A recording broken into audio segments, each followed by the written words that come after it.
Hello dears, എന്തൊക്കെയുണ്ട് വിശേഷം? എല്ലാവർക്കും സുഖമല്ലേ?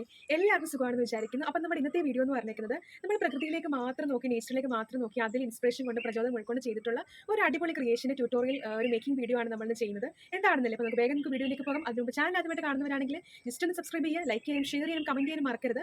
അപ്പോൾ നമുക്ക് വീഡിയോയിലേക്ക് ആദ്യം ഞാനിതുപോലെ ഒരു കമ്പി കുറച്ച് ലെങ്ത്തിൽ ഞാൻ കട്ട് ചെയ്തെടുക്കുന്നുണ്ട്. എന്നിട്ട് ഞാൻ അതിനകത്തോട്ട് അത് ഈക്വൽ സൈസിലാണ് നമ്മൾ മടക്കിയെടുക്കുന്നത്. അതിലോട്ട് ഒരു റോസ് കളറിലെ ബീഡാണ് ഞാനിവിടെ ആഡ് ചെയ്യുന്നത്. നമുക്കിഷ്ടമുള്ള ബീഡ്സ് ആഡ് ചെയ്യാം കേട്ടോ. ബീഡിൻ്റെ സൈസും കളറും ഒക്കെ നിങ്ങളുടെ ഇഷ്ടത്തിനനുസരിച്ച് എടുക്കാം. അപ്പം ഞാൻ അത് കഴിഞ്ഞിട്ട് ജസ്റ്റ് ഇതുപോലെ ചുറ്റി കൊടുത്തതിന് ശേഷം ഇതുപോലെ രണ്ടാമത്തെ ബീഡും ആഡ് ചെയ്ത് ഗ്രീൻ കളറിലെ ബീഡ് ആഡ് ചെയ്ത് കൊടുക്കുന്നുണ്ട്. എന്നിട്ട് ഇങ്ങനെ കുറേ ഷുഗർ ബീഡ്സ് ഞാനിങ്ങനെ ആഡ് ചെയ്ത് കൊടുക്കുന്നുണ്ട്. ഞാനിവിടെ ഉദ്ദേശിക്കുന്നത് ഒരു ചിറകാണ്. 2 ചിറകുകളാണ് ഞാനിവിടെ ഉണ്ടാക്കാൻ വേണ്ടി ഉദ്ദേശിക്കുന്നത്. അപ്പോൾ അതിന് വേണ്ടിയിട്ട് ഞാൻ കുറേ ഷുഗർ ബീഡ്സ് ഇങ്ങനെ ആഡ് ചെയ്ത് കൊടുക്കുന്നുണ്ട്. അപ്പം നമ്മുടെ ഒരു ചിറക് ഏകദേശം ഇവിടെ സെറ്റായിട്ട് വരുന്നുണ്ട്. അപ്പം ഞാനത് ആ കമ്പിയിലോട്ട് വെച്ചിട്ട് തന്നെ ചുറ്റി ഇങ്ങനെ കൊടുക്കുന്നുണ്ട്. അപ്പം നമ്മുടെ കൈയൊക്കെ വെച്ചിട്ട് കറക്റ്റ് ആ ഒരു ഷേപ്പിൽ നമ്മൾ എടുക്കണം. നമ്മുടെ ഒരു യുക്തിക്കനുസരിച്ച് നമ്മളത് ചെയ്താൽ മതി. അപ്പം അപ്പുറത്തെ ഭാഗത്തും ഞാൻ അതുപോലെ തന്നെ കമ്പി വളച്ചിട്ട് ചിറക് ഞാൻ സെറ്റ് ചെയ്തെടുക്കുന്നുണ്ട്. ഇനി നമുക്ക് ചെയ്യേണ്ടതെന്ന് വെച്ചാൽ താഴെ 2 ഭാഗത്തും ചിറകാണ് നമുക്ക് വേണ്ടത്. കുഞ്ഞു ചിറകാണ് നമുക്ക് വേണ്ടത്. അപ്പം മേളിലത്തെക്കാട്ടിലും കുറച്ചുകൂടെ സൈസ് കുറഞ്ഞ ചിറകാണ് നമുക്ക് താഴെ വേണ്ടത്.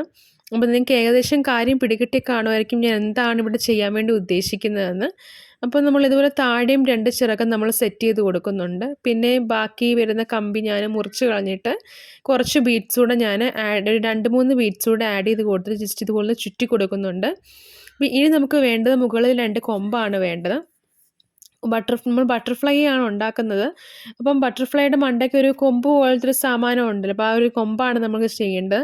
അപ്പം അതും ഞാനിങ്ങനെ കമ്പി വെച്ച് തന്നെ ഇങ്ങനെ ചെയ്ത് കൊടുക്കുന്നുണ്ട്. അപ്പോൾ നമ്മൾ കമ്പി ഏകദേശം ഒരു കമ്പി ചുറ്റിയെടുത്തിട്ട് അതിലോട്ട് കുറച്ച് ബീഡ്സ് കൂടെ ആഡ് ചെയ്തിട്ട് അങ്ങനെ നമ്മൾ ചുറ്റിയെടുക്കുന്നുണ്ട്. അപ്പോൾ നമ്മുടെ അടിപൊളിയായിട്ടുള്ളൊരു ബട്ടർഫ്ലൈ ഇയറിങ്സ്, വളരെ മനോഹരമായിട്ടുള്ളൊരു ബട്ടർഫ്ലൈ ഇയറിങ്സ് സെറ്റായിട്ടുണ്ട്. ഇനി നമ്മൾ ചെയ്യേണ്ടതെന്ന് വെച്ചാൽ ജംറിങ്ങിലോട്ട് ഇയറിങ്ങിൻ്റെ ഹാൻഡിലൂടെ വെച്ച് ഘടിപ്പിച്ചിട്ട് ഇട്ടാൽ മതി. അപ്പോൾ നമ്മുടെ ഇയറിങ്സ് ഏകദേശം ഇവിടെ സെറ്റായിട്ടുണ്ട്. അപ്പോൾ നിങ്ങൾക്ക് എല്ലാവർക്കും ഈ ഒരു ഇയറിങ്സ് ഇഷ്ടപ്പെടുവാണെങ്കിൽ ചാനൽ സബ്സ്ക്രൈബ് ചെയ്യാനും വീഡിയോ ലൈക്ക് ചെയ്യാനും ഷെയർ ചെയ്യാനും കമൻറ്റ് ചെയ്യാനും മറക്കല്ലേ കൂട്ടുകാരെ. അപ്പോൾ നമ്മളിത് ചെയ്യുമ്പോൾ കമ്പി പെട്ടെന്ന് ഒടിഞ്ഞു പോകാനൊക്കെ സാധ്യതയുണ്ട്. അപ്പോൾ അതിനനുസരിച്ച് വേണം നമ്മൾ പ്ലെയർ വെച്ചിട്ടൊക്കെ കട്ട് ചെയ്യാനൊക്കെ. അപ്പം നമ്മുടെ ഒരു ഇയറിങ് സെറ്റായിട്ടുണ്ട്. അതേപോലെ തന്നെ രണ്ടാമത്തെ ഇയറിങ് ഞാനങ്ങനെ ചെയ്തെടുക്കുന്നുണ്ട്. അപ്പം നിങ്ങൾക്ക് ഈ ഇയറിങ് എല്ലാവർക്കും ഇഷ്ടപ്പെടുമെന്ന് വിചാരിക്കുന്നു. കൊച്ചു പിള്ളേർക്കൊക്കെ ആണെങ്കിൽ ഈ ഇയറിങ്ങൊക്കെ ഇപ്പം നമുക്ക് സൈസ് നമുക്കിതിനനുസരിച്ച് കുറയ്ക്കാം. നമുക്കിപ്പോൾ ഒന്നെങ്കിൽ വലിയ ഇയറിങ്സ് ഉണ്ടാക്കാം, അല്ലെങ്കിൽ ചെറിയ ടൈപ്പ് വേണമെങ്കിലും നമുക്ക് ഉണ്ടാക്കിയെടുക്കാൻ പറ്റുന്നതാണ്. അപ്പം ഞാനിപ്പം ബീഡ്സ് വെച്ചിട്ടാണ് ഈ ഒരു ബട്ടർഫ്ലൈ ഇയറിങ്സ് സെറ്റ് ചെയ്തെടുത്തിരിക്കുന്നത്. ഇതുപോലെ നമുക്ക് സ്റ്റിച്ച് ചെയ്ത് നമുക്കിങ്ങനെ ചെയ്യാൻ പറ്റുന്നതാണ്. അപ്പം ഏകദേശം നമ്മുടെ ഒരു ഇയറിങ് സെറ്റായിട്ടുണ്ട്. അപ്പം നിങ്ങൾക്ക് എല്ലാവർക്കും ഈ ഒരു ഇയറിങ് ഇഷ്ടപ്പെടുമെന്ന് വിചാരിക്കുന്നു. അതിൻ്റെ ഫൈനൽ ലുക്ക് എന്ന് പറഞ്ഞേക്കുന്നത് ഇങ്ങനെയാണ് ഇരിക്കുന്നത്. നമുക്ക് പല കളറിൽ ഇത് നമുക്ക് ഉണ്ടാക്കിയെടുക്കാൻ പറ്റും. അപ്പം നിങ്ങൾക്ക് ഈ ഒരു ഇയറിങ് ഇഷ്ടമായെങ്കിൽ ചാനൽ സബ്സ്ക്രൈബ് ചെയ്യാൻ മറക്കല്ലേ കൂട്ടുകാർ. ജസ്റ്റ് ഈ വീഡിയോ ഒന്ന് ലൈക്ക് ചെയ്ത് സപ്പോർട്ട് ചെയ്യുക. അതോടൊപ്പം തന്നെ ഫ്രണ്ട്സിനൊക്കെ ഒന്ന് ഷെയറും ചെയ്യുക. കമൻറ്റ് ചെയ്യാനും മറക്കരുത്. നെക്സ്റ്റ് വീഡിയോ വരെ താങ്ക് യു.